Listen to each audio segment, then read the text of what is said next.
ভারতের মূলধারার সংবাদ মাধ্যমের নেতিবাচক ভূমিকায় মানুষের ক্ষোভ বাড়ছে, বা ঘুরিয়ে বলা যায় ভারতের মূলধারার মিডিয়া এবং সাংবাদিকরা কেন মানুষের শত্রু হয়ে যাচ্ছে।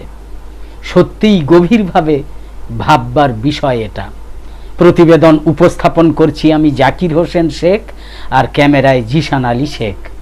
ভারতের মূলধারার বেশিরভাগ গণমাধ্যম এবং সেই সব গণমাধ্যমের সঙ্গে যুক্ত বেশিরভাগ সাংবাদিকদের সরাসরি হয়তো মানুষের শত্রু বলা যায় না, কিন্তু তাদের ভূমিকা নিয়ে জনমনে গভীর ক্ষোভ, অনাস্থা এবং সমালোচনার যথেষ্ট কারণ রয়েছে। এই সব সংবাদ মাধ্যম এবং সাংবাদিকরা যখন কিছুতেই সত্য প্রকাশ করে না, এই সব সংবাদ মাধ্যম এবং সাংবাদিকরা যখন সত্য প্রকাশ না করে উল্টে ক্ষমতায় থাকা শাসকের পক্ষে বা কর্পোরেট স্বার্থের পক্ষে অবস্থান নেয়, তখন সাধারণ মানুষের মধ্যে এই ধারণার জন্ম হয় যে এরা মানুষের শত্রু। কারণ এই সব সংবাদ মাধ্যম এবং সাংবাদিকদের ভূমিকায় তাদের প্রতি আপামর জনগণের প্রবল অনাস্থা তৈরি হয়, ক্ষোভ তৈরি হয়। ভারতের মূলধারার সংবাদ মাধ্যমের নেতিবাচক ভূমিকায় মানুষের ক্ষোভ এবং অনাস্থা তীব্র হওয়ার প্রধান কারণসমূহ হচ্ছে তাদের পক্ষপাতদুষ্ট এবং নিয়ন্ত্রিত সংবাদ পরিবেশন। দেখা যাচ্ছে অনেক সময় সংবাদ মাধ্যমগুলো সাধারণ মানুষের স্বার্থের কথা না বলে উল্টে সরকারের, রাজনৈতিক শাসক দলের বা বড় ব্যবসায়িক প্রতিষ্ঠানের মালিক পক্ষের স্বার্থ রক্ষা করে তথ্য পরিবেশন করে। দ্বিতীয় কারণ হচ্ছে জনসেবার পরিবর্তে এই সব সংবাদ মাধ্যমের সংবাদ এখন পুরোপুরি পণ্যে পরিণত হয়েছে। খবরের সত্যতা যাচাইয়ের চেয়ে টিআরপি, ভিউ বা উত্তেজনাকর শিরোনাম দিয়ে মানুষকে বিভ্রান্ত করা হয়। তৃতীয় কারণ হচ্ছে ভারতের মূলধারার বেশিরভাগ গণমাধ্যম এবং সেই সব গণমাধ্যমের সঙ্গে যুক্ত বেশিরভাগ তথাকথিত সাংবাদিক বলতে পারি, সেই তথাকথিত সাংবাদিকদের ভূমিকাই হচ্ছে গুরুত্বপূর্ণ সত্যের ত্রুটি চেপে ধরা। সমাজে যখন সাধারণ মানুষ অন্যায় এবং বৈষম্যের শিকার হয়, তখন মূলধারার মিডিয়া বেশিরভাগ ক্ষেত্রেই প্রভাবশালী মহলের ভয়ে বা চাপে দিব্যি নীরব থাকে। চতুর্থ কারণ হচ্ছে ভারতের মূলধারার বেশিরভাগ গণমাধ্যম এবং সেই সব গণমাধ্যমের সঙ্গে যুক্ত বেশিরভাগ সাংবাদিকদের মাঠ পর্যায়ের কাজের ওপরে এবং সর্বোপরি ব্যক্তিগতভাবে ওই সব সাংবাদিকদের উপরে একযোগে মিডিয়া হাউস থেকে বিশেষ নির্দেশ থাকে। কীরকম? মাঠে কাজ করা অনেক সাংবাদিক সৎভাবে তথ্য সংগ্রহ করলেও উপরতলার কর্তা ব্যক্তিরা বা কর্পোরেট নীতি নির্ধারকরা সেটা বিকৃত করে বা বাদ দিয়ে চূড়ান্ত প্রতিবেদন প্রকাশ করেন। মোট কথা, ভারতের মূলধারার সংবাদ মাধ্যম গণতন্ত্রের চতুর্থ স্তম্ভ হিসাবে নিরপেক্ষ ভূমিকা পালনে একেবারেই ব্যর্থ হচ্ছে এবং স্বাভাবিকভাবেই তাদের কার্যক্রম সমাজে নানা রকম নেতিবাচক প্রভাব ফেলছে। টিআরপি বা দর্শক সংখ্যা বৃদ্ধি এবং কর্পোরেট ও রাজনৈতিক স্বার্থ রক্ষার প্রতিযোগিতায় এই সংবাদ মাধ্যমগুলো আজ বস্তুনিষ্ঠতা হারিয়েছে।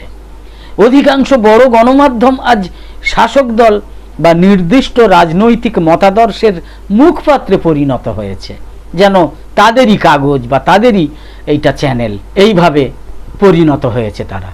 সরকারের গঠনমূলক সমালোচনা বা বিরোধীদের সঠিক বক্তব্য তুলে ধরার বদলে তারা একপেশেভাবে প্রচার চালায়। এইসব দেখতে দেখতে সাধারণ মানুষের চোখ কান একেবারে পচে যাচ্ছে। গুরুতর এবং জনস্বার্থের খবরের চেয়ে চাঞ্চল্যকর, ভিত্তিহীন বা লঘু বিষয় নিয়ে মাত্রাতিরিক্ত আলোচনা করা হয়। অনেক সময় অপরাধের শিকার হওয়া ব্যক্তিদের গোপনীয়তা লঙ্ঘন করে সংবেদনশীল তথ্য পর্যন্ত প্রচার করা হয়। কিছু সংবাদ চ্যানেল তো নিয়মিতভাবে নির্দিষ্ট সম্প্রদায়কে হেয় প্রতিপন্ন করে বা মেরুকরণের রাজনীতিকে উস্কে দেয়।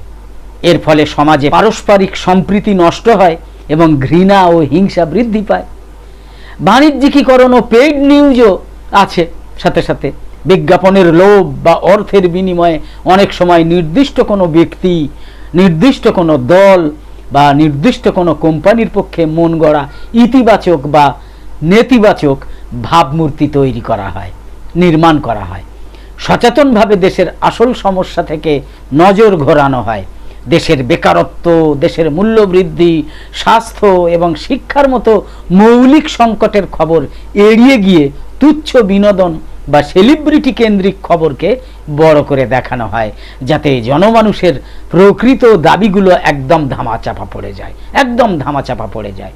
অন্যদিকে সরকারের চাপ বা আইনি ভয়ের কারণেও অনেক সাংবাদিক বা অনেক গণমাধ্যম বা সংবাদ মাধ্যম বা সম্পাদক সত্য প্রকাশ করতে আবার ভয় পান। এর ফলে স্বাধীন ও সাহসী সাংবাদিকতার পরিবেশ মারাত্মকভাবে ব্যাহত হচ্ছে। অথচ ভারতের সংবিধানের 19 নম্বর অনুচ্ছেদের অধীনে প্রদত্ত অধিকারের মাধ্যমে গণমাধ্যম বা প্রেস চতুর্থ স্তম্ভ হিসাবে আবির্ভূত হয়েছে। ভারতীয় সংবিধানের 19-1 ক নাম্বার অনুচ্ছেদ যোগাযোগের মাধ্যম নির্বিশেষে বাক ও মত প্রকাশের স্বাধীনতা রক্ষা করে। অনেকেই জানেন হয়তো যে গণমাধ্যম আইনে অনেক আইন রয়েছে, যেমন 1956 সালের সংবাদপত্র মানে প্রেস ও পৃষ্ঠা আইন, 1962 সালের ভারত প্রতিরক্ষা আইন, 1978 সালের প্রেস কাউন্সিল আইন ইত্যাদি। গণমাধ্যমের নিঃসন্দেহে অনেক ক্ষমতা আছে, কিন্তু সেই ক্ষমতার চূড়ান্তভাবে অপব্যবহার করা হচ্ছে। এটা ঠিক যে গণমাধ্যম একটা চিত্তাকর্ষক জগৎ, সত্যিই কথা। আক্ষরিক অর্থে গণমাধ্যম বলতে এমন একটা মাধ্যমকে বোঝায় যেখান থেকে যে কোনো তথ্য আদান প্রদান করা হয়। গণমাধ্যমের প্রধান কাজ হলো বিভিন্ন উৎস থেকে তথ্য সংগ্রহ করা এবং তারপর সেটা জনসাধারণের মধ্যে ছড়িয়ে দেয়া। সংবাদপত্র বা মুদ্রণ মাধ্যম, সম্প্রচার মাধ্যম এবং সামাজিক মাধ্যম হলো গণমাধ্যমের কিছু সাধারণ উদাহরণ। গণমাধ্যম প্রকৃতপক্ষে দেশের উন্নয়নে একটা অত্যন্ত গুরুত্বপূর্ণ ভূমিকা পালন করে, কিন্তু বর্তমানে আমরা দেখতে পাই যে যখন তারা নিজেদের হাতে বিষয়গুলো তুলে নিতে শুরু করে, তখন তারা নিজেরাই একটা আদালত, মানে আদালতের মতো আচরণ করতে শুরু করে। কে অপরাধী, কার শাস্তি হওয়া উচিত, তারাই যেন সিদ্ধান্ত নিয়ে ফেলছে আদালতের মতো। আজকাল সংবাদ চ্যানেল, সামাজিক মাধ্যম, এমনকি মুদ্রণ মাধ্যমও নিজেদের ব্যবসা বাড়ানোর জন্য দর্শকদের আকৃষ্ট করতে সংবাদকে আরও আকর্ষণীয় করে তুলে পক্ষপাত দুষ্ট হওয়ার প্রবণতা দেখায়। উল্লেখ্য যে গণমাধ্যম সরকার এবং রাজনৈতিক দলগুলোর দ্বারা সম্পূর্ণরূপে নিয়ন্ত্রিত হচ্ছে, যা গণমাধ্যমকে কেবল তাই তুলে ধরতে বাধ্য করে যা তারা জনসাধারণকে দেখাতে চায়। এই অবস্থা চলতে থাকলে এটা বলা যায় যে সমাজ শীঘ্রই ধ্বংসের অতল গহ্বরে একেবারে তলিয়ে যাবে। খারাপ ভাববেন না, সকলকে সম্মান জানিয়েই বলছি, কটা আধবুড়ো লোক ছাড়া গদি মিডিয়াকে কিন্তু আর কেউ বিশ্বাস করে না। অথচ গদি মিডিয়ার ওই সব মাছের বাজারের কচকচানি বা কলতলার মতো ঝগড়াকেই জনমত বলে চালানো হয় এবং সমাজের কিছু অংশ সেটা বিশ্বাসও করে।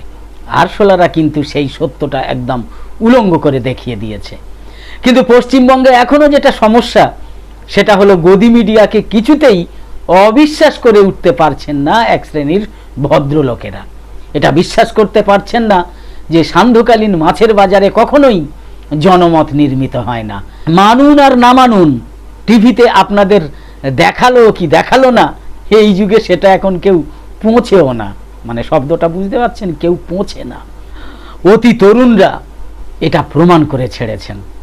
ভারতের মূলধারার বেশিরভাগ গণমাধ্যম এবং সেই সব গণমাধ্যমের সঙ্গে যুক্ত বেশিরভাগ সাংবাদিকদের, যাদের এখন গদি মিডিয়া, ডিম মিডিয়া ইত্যাদি বলা হচ্ছে, তাদের বিরুদ্ধে আপনি যেতে না চাইলে কি হবে, গোটা ভারতবর্ষ জুড়ে কিন্তু এইসব গদি মিডিয়া, এইসব ডিম মিডিয়ার বিরুদ্ধে মানুষের ক্ষোভ, ঘৃণা কিন্তু বাড়ছে। সাথে সাথে ভারতের মূলধারার বেশিরভাগ গণমাধ্যম এবং সেই সব গণমাধ্যমের সঙ্গে যুক্ত বেশিরভাগ সাংবাদিকদের সর্বাত্মকভাবে বয়কট করার প্রবণতাও শুরু হয়ে গিয়েছে। যাদের চোখ, কান, মন সহ সমস্ত ইন্দ্রিয় গ্রাহ্যতার জায়গায় মরিচা পড়েছে, তারা কিন্তু এইসব কিছু দেখতে পাবে না, তাতে সমাজের কিছু যাবেও আসবে না।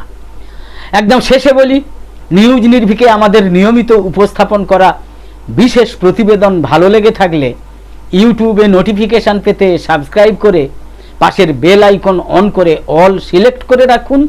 আর ফেসবুকে লাইক বা ফলো করে আমাদের আরও নতুন নতুন ভিডিও বানাতে এবং লাইভ সম্প্রচারে উৎসাহিত করতে লাইক, কমেন্ট এবং বেশি বেশি শেয়ার করে সঙ্গে থাকুন। তো আপাতত শেষ করছি। কামনা করি সকলে সবসময় খুব ভালো এবং সুস্থ থাকুন, সাবধানে থাকুন। ধন্যবাদ।